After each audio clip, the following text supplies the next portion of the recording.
దేశంలో గత నెలలో సాధారణం కన్నా తక్కువ వర్షపాతం నమోదైంది. 11% తక్కువ వర్షం కురిసిందని, గత 5 ఏళ్లలో ఇదే అత్యధికమని భారత వాతావరణ శాఖ తెలిపింది. జూన్లో 16.53 సెంటీమీటర్ల వర్షం కురవాల్సి ఉండగా 14.72 సెంటీమీటర్ల వర్షపాతమే నమోదైందని ఐఎండీ వెల్లడించింది. 4 నెలల వర్షకాలంలో దేశవ్యాప్తంగా మొత్తం 87 సెంటీమీటర్ల వర్షం కురుస్తుందని, సంవత్సరం పొడవునా కురిసిన వర్షంలో జూన్ వాటా 15% అని పేర్కొంది.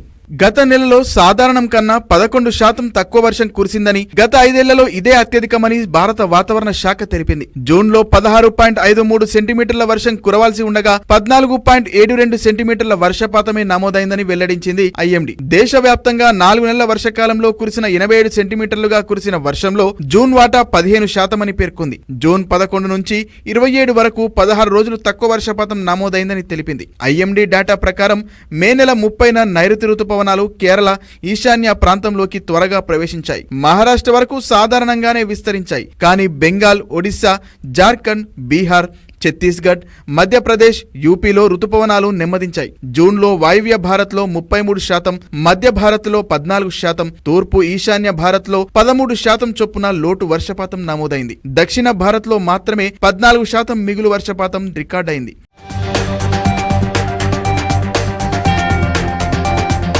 దేశంలోని సబ్ డివిజనల్ ఏరియాకు చెందిన 12% ప్రాంతంలో భారీ నుంచి అతి భారీ వర్షపాతం నమోదైందని ఐఎండీ వెల్లడించింది. ఆ ఏరియాలోని 50% ప్రాంతంలో తక్కువ నుంచి మరీ తక్కువ వర్షపాతం రికార్డైంది. గత 25 ఏళ్లలో 20 సార్లు జూన్ నెలలో సాధారణం కన్నా తక్కువ వర్షపాతం నమోదైంది. అయితే టైంలో జూలైలో సాధారణం లేదా సాధారణం కన్నా ఎక్కువ వర్షపాతం నమోదైంది. కాగా దేశంలో ఈ ఏడాది భారీ వర్షాలు కురుస్తాయని, 87 సెంటీమీటర్ల సగటు వర్షపాతం కన్నా ఎక్కువే వర్షాలు కురవవచ్చునని ఐఎండీ అంచనా వేసింది.